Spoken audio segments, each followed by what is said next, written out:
دەبێت کوردەکان بەشداری لە جەنگی ئێراندا بکەن. ئەگەر کورد بەشداری جەنگی ئێران بێت، هەرێمی کوردستان خاپوور دەکەن. ئێمە بەشێک نابین لە ململانەکان و هەوڵەکانمان بۆ کۆتایی هێنانە بە جەنگ. چاوەڕێی دەرفەتی گونجاوین بۆ ڕاپەڕین. کورد لە بەرداشی زلهێزەکان.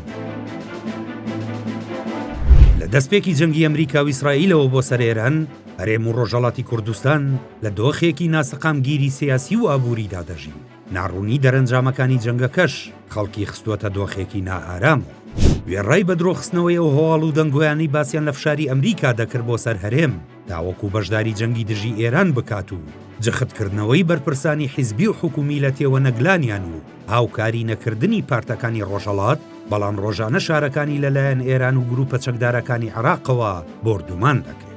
لە شارەکانی ڕۆژهەڵاتیش ئەمریکا و ئیسرائیل بەردەوام بردومانی بنکە و بارەگاکانی ڕژێم دەکەن و بەشداریکردنی هاوپەیمانی هێزە سیاسیەکانی کوردستانی ئێرانیش لە شەڕدا بە هەڵواسراوی ماوەتەوە. ترەمپ وەک زۆرینەی بڕیار و هەڵوێستەکانی دیکەی هەر جارە و شتێکی لەبارەوە دەڵێت.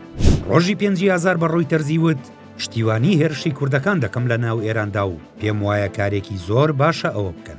بەڵام 2 ڕۆژ دواتر پەشیمان بووە و وتی نامەوێت هێزی کوردی لەسەر خاکی ئێران بێت. هەر لەو بارەیەوە یەکێک لە وتەبێژەکانی پارتی ژیانی ئازادی کوردستان بە ئاژانسی BBC وت دەبێت هەموو شتێک بکەین تاوەکو جەنگەکە بە ئاراستی ڕووخانی ڕژێمدا بڕوات. ئێمە هێزێکی زۆرمان لە ناوخۆی ئێران هەیە و چاوەڕێی دەرفەتی گونجاوین بۆ جوڵەکردن. هەرێمی کوردستان دەمێکە بەدەست ناسەقامگیری سیاسی و ئابووریەوە دەناڵێنێ. قەیرانی دارایی چەندین ساڵە بەرۆکی گرتووە و داخرانی زۆرینەی دەواازە سنووریەکان لەگەڵ ئێران و ڕاگرتنی کارکردن لە کێڵگە نەوتیەکاندا قەیرانەکەی قورستر کردووە. وەستانی بەرهەمی غازی کێڵگەی کۆرمۆریش بە دەر لە لێکەوتە ئابووریەکانی بووە تەمایی کەمبوونەوەی کاتژمێرەکانی کارەبا و قەیرانی غازی بۆ خەڵکیش دروست کردووە. دروستکردنی کابینەی دێمی حکوومەتی هەرێمی کوردستان بۆ گرێکوێرەیەک و هیچ ئومێدێک نەبوو بە زووی بکرێتەوە. هەڵگیرسانی ئەم جەنگە و کاریگەریەکانی لەسەر دروستکردنی حکوومەتی نوێی عێراق هێندەی تر دوای دەخات و بابەتەکانی وەک موچە و بودجە دەکەوێتە ژێر هەڕەشەی گەورەوە.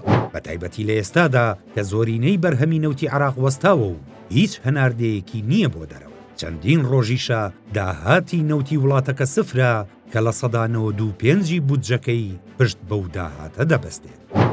ڕۆژهەڵاتی کوردستان دەمێکە بەهۆی داڕمانی ئابووری ئێران و سزاکانی سەر وڵاتەکەوە ڕووبەڕووی هەژاری و بێکاری بوونەتەوە. بەڵام هەڵگیرسانی جەنگکارێکی کردووە وەک سەرچاوەکانی نوچە TV ئاشکرایان کرد دۆخەکە بگاتە ئاستێکی کارەساتبار.